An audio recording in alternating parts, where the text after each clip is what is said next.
apartment out of desperation. Every hotel in town was full, and the Airbnb listing looked harmless enough. Secluded studio. Great for writers. That line sold me. I just needed quiet, a place to think. A few minutes after booking, the host sent me a message. It said, "I won't be there to greet you, but the key's on the hook by the door. Please don't move the rug in the bedroom. It covers an access panel." That last sentence sat in the back of my mind the entire drive. Access panel? To what?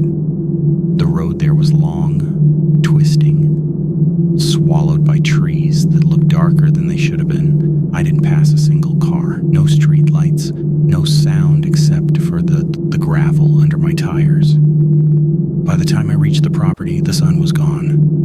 One porch light glowed weakly in the distance, flickering like it was struggling to stay alive.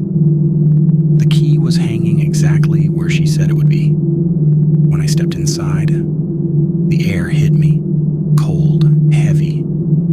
It smelled like damp wood and metal. It is like the kind of smell you find in old basements that haven't been opened in years. I flicked on the lights.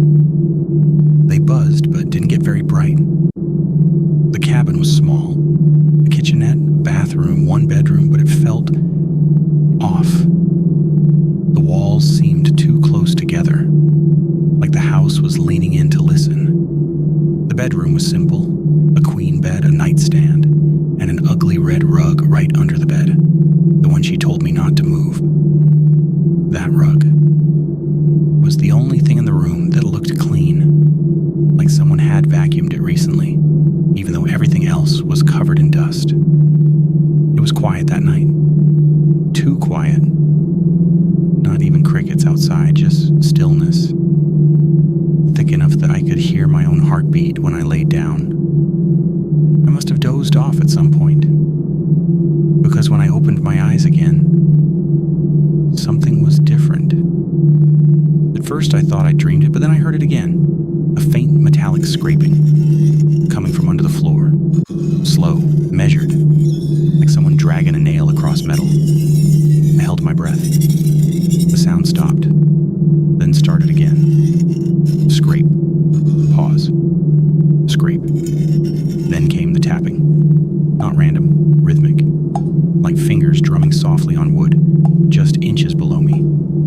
I stared at the rug. It pulsed slightly, like something beneath it was moving with the tapping.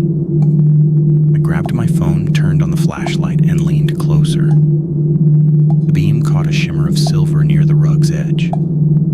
I pulled it back and froze.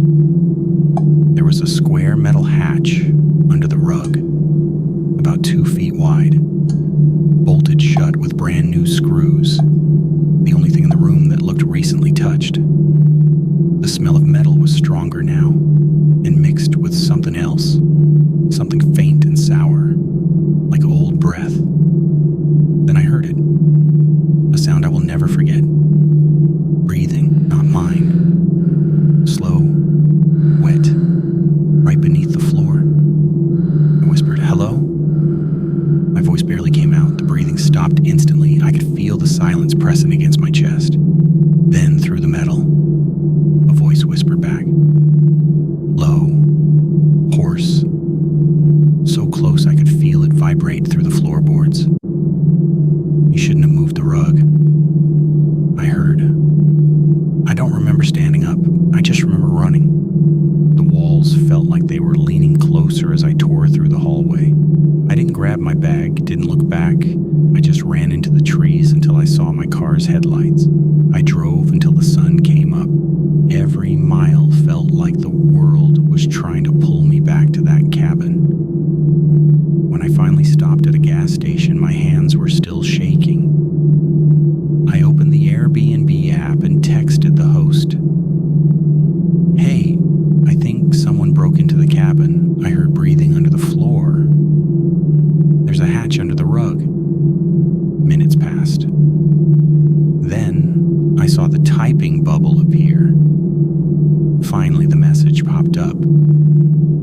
"A hatch? That cabin doesn't have a basement, and you shouldn't have been able to get inside."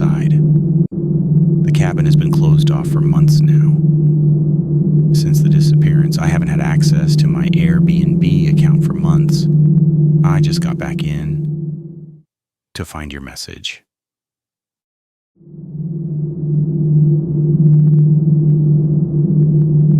Booked the Airbnb for a weekend conference. Just a small bungalow on the edge of town. Modern, bright, great reviews. It was late when I got there. The rain had been following me for hours. And by the time I turned down the final road, the streetlights barely reached the driveway. I saw a car parked out front. Old, dented. Didn't match the photos. I figured it was a neighbor, but when I got out of the car, the house lights were already on. I walked up to the porch, entered the code the host sent me, and pushed the door open. There was a soft creak, then a voice from the kitchen. Who are you? I froze. A woman about my age was standing there, holding her phone like a weapon. We stared at each other for a few seconds before I finally said, I'm the guest. This is my Airbnb. She looked just as confused. I booked it too. We compared confirmation emails.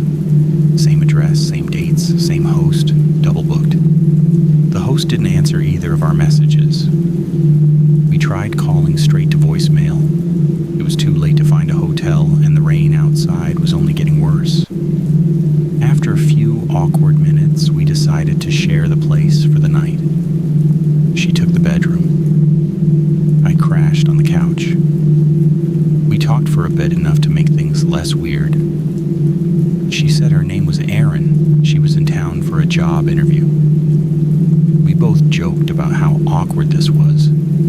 Two strangers in the same rental waiting for a reply that never came. After a while, she went to bed and I stayed up scrolling my phone. The rain hit the windows in waves. The clock on the stove blinked at 2 a.m. And that's when I heard it. Footsteps. Slow, uneven footsteps coming from the hallway. I looked up, expecting Erin, but her door was still closed. The sound wasn't coming from her room. It was coming from somewhere beneath us. A basement. I didn't even remember seeing a basement door in the photos. The sound stopped, then started again, heavier this time, dragging across the floor. I called out softly, "Erin." Her door opened a second later. She whispered, "Did you hear that?" We stood there in the dark, listening. Then, just down the hall, something metallic clicked, like a latch being opened. We turned our phone flashlights on and followed the noise to a small door near the bathroom. It looked like a storage closet, but it had a padlock on it, and the lock was hanging open. The air leaking through the crack was damp and cold, smelled like dirt and rust. We both just stood there. Neither of us wanted to touch it. Then Erin said, "It's probably just a water heater or something." But she didn't sound like she believed it. I pulled the door open. A narrow staircase disappeared into blackness. At the bottom, a single light flickered on like it had a motion sensor. "See?" I said, "Probably nothing." I wish I'd been right. We stepped down just far enough to see the bottom of the stairs. The walls were unfinished concrete, lined with wires and pipes. At the end of the hallway was another door, newer wood, cleaner than the rest, locked from the outside, and behind it, a faint, mechanical hum. Something was running down there. Maybe a generator or a fan, but there was another sound too. Breathing. We both heard it, low, rhythmic, human. Erin whispered, "Someone's down there." The light flickered once, twice, then went out completely. We ran. By the time we hit the top of the stairs, the basement door slammed shut behind us. We didn't even look back. Just grabbed our bags and went for the front door. It was locked. From the outside, Erin pulled yelled at it while I checked the windows. Same thing, every one of them nailed shut. Then her phone started ringing. An unknown number. She answered on speaker, hands shaking. A calm, polite male voice said, "Sorry for the confusion with your stay. Someone will be by soon to fix the issue." The line went dead. We backed away from the door. Didn't speak. Didn't move. Somewhere below us, a door creaked open again. We waited until dawn, too scared to go outside, too scared to move. When the first light came through the blinds, we finally forced the lock open with a kitchen knife and ran barefoot into the street. By the time police arrived, the house looked different. New locks, new furniture. Even the porch light had been changed. They said the listing didn't exist. No record, no host by that name. Nothing. Both our accounts showed the same thing, a confirmation that disappeared right after checkout time. A week later, the story hit the local news. Police uncover rental scam network suspects used fake listings and vacant properties to trap travelers.